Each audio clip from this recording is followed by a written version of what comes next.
primary care. Former South Carolina Republican Congressman Trey Gowdy is perhaps best known for leading a House committee that investigated the 2012 Benghazi attacks in Libya, attacks that killed 4 Americans. Gowdy served 4 terms in Congress before announcing his decision not to seek re-election back in 2018. And he's out now with a new book called Doesn't Hurt to Ask, using the power of questions to communicate, connect, and persuade. In it, the former prosecutor draws on the lessons he learned in Congress and also the courtroom. And Trey Gowdy joins us now from Greenville, South Carolina. Mr. Gowdy, good morning to you. It's a very timely book, sir. It's a very timely book, sir, in part because it deals with partisanship, which so divides us right now. Before we get to that, let's talk about one of the sources of that partisanship. For example, the events in Kenosha, Wisconsin. The president plans to travel there later today. Local officials have said, please don't come. Even the governor has said, please don't come.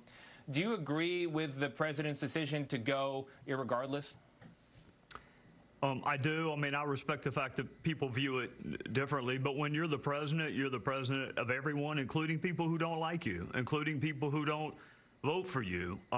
You know, I get that the governor doesn't want the president to come, but the president actually carried Wisconsin. He actually carried the county that he's visiting.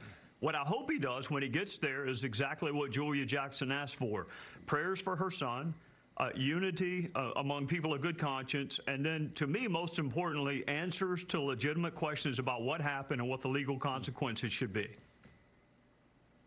That's a good point there about unity and answers. It brings up the question of whether you think the president's language so far has been focused enough on unity. I'm referring to the fact that his supporters are great patriots acting in self-defense, even when they're tied to violence, even when they're accused of murder. And the demonstrators aren't peaceful protesters. They're looters or rioters or killers. Does the president need to do a better job starting today with bringing the country together? I think we all need to be mindful of the words that we use. You know, Speaker Pelosi referred to Kevin McCarthy as an enemy of the state. I mean, it's fine to disagree with Kevin. He is not an enemy of the state. There have been other Democrats who have called for unrest in the streets. Republican rhetoric, I'm not crazy about. I think we can all, I think words matter, and we can all do a better job of communicating. The only division I care about in this country is not black or white or Republican, Democrat. People of good conscience versus people who are not of good conscience. With respect to the shooting in Wisconsin, there's a murder charge. Yeah, you're presumed innocent. Yeah. I get that. I was in the courtroom for 20 years, but there is a murder charge. We'll let a jury decide if it's self-defense. I personally would not weigh in on that. Law enforcement has charged him with murder. That's the charge that stands. Yeah. So it sounds like you are calling on the president, though, to use more unifying language today in Wisconsin.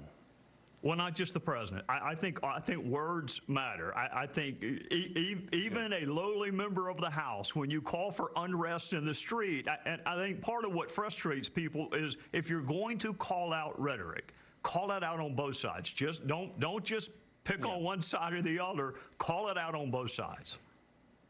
Yeah, I think there's some frustration with both sides talk, but I want to get to the book. There's a wonderful anecdote in there between you and Senator Tim Scott, in which Senator Scott asks you, since the book's about questions, how many times were you pulled over last year? For Tim Scott, it was 7. For you, it was 1.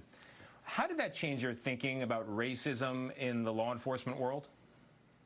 Well, we're all prisoners of our experience, and I was a prosecutor for 20 years. I've only been stopped by the cops when I deserved to be stopped, and I've never feared for my life. So when you have Tim Scott, who may be the most decent human being I've ever met in my life, who looks as if he would pose a threat to absolutely no one. And when he said, I want the cops to know that I am not a threat to them, so they're not a threat to me, it changed. I've never been black a day in my life. I have no idea what that feels like. The only thing I can do is borrow the eyes of a man like Tim Scott and try to look at the world through his eyes. So I can't be what I'm not, but I can be intentional about trying to see the world through the eyes of an African-American man. And yes, it did change me, but I'll say this about Tim Scott. As we walk through that process, you'll never hear him refer to a routine traffic stop anymore. because he also borrowed the eyes of cops and what they view when they're stopping a car or making a 911 response.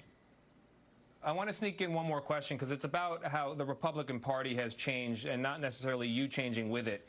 I am curious, it's not the same party you grew up with. You're no longer in office. Will you vote for President Trump in 2020? Yes. All right. A good, clear answer to a good, clear question. Trey Gowdy, thank you.